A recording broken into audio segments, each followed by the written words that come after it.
前回のボールを作るところから急遽皿を作っています。今回は仕上げをしていきます。ある程度の凹凸をなくしてペーパーをかけていきます。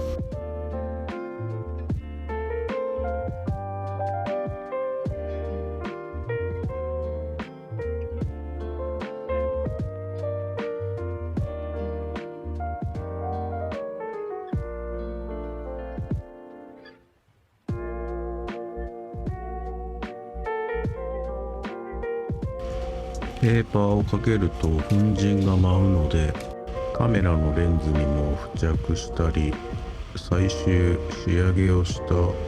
皿も撮影しているとどんどん粉が積もっていってしまったので、見にくかったらすいません。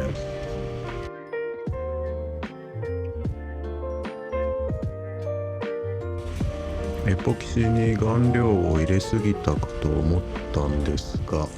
それは切り離した第2弾のエポキシだったため、今回の皿は顔料少なめになっているので、割と透けて見えるというか透明感があり、思っていたより見栄えのいい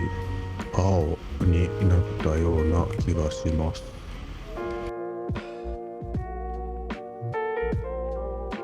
流木へのエポキシの浸透は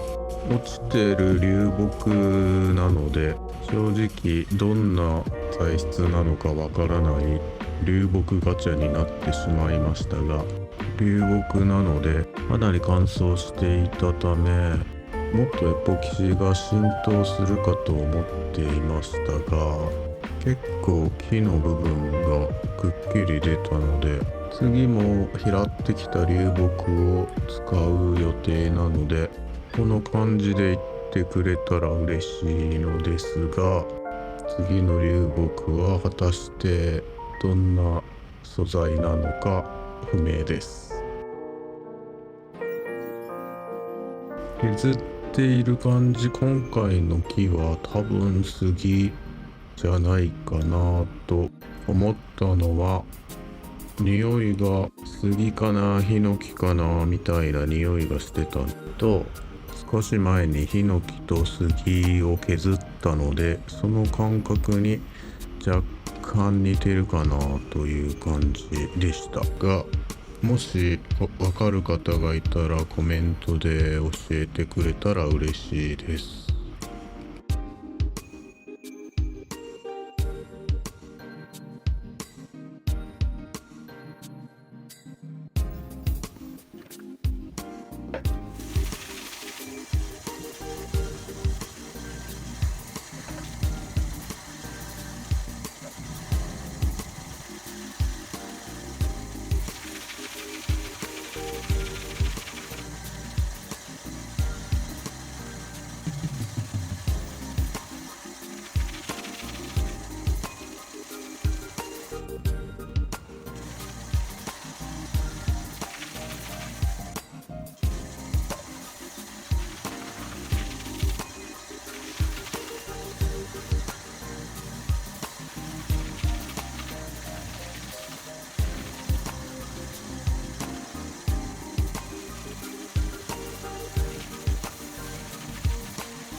割と浅めに削ってたつもりだったんですが、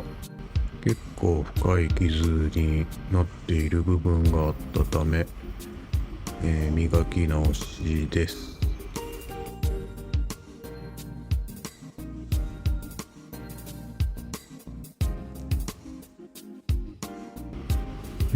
磨き直した結果、まあマシになったような気がしたので、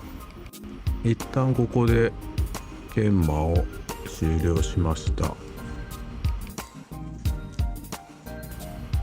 縁の部分は、見逃してたところがあってすごい傷になってますけども、また今度ちょっと研磨したいと思います。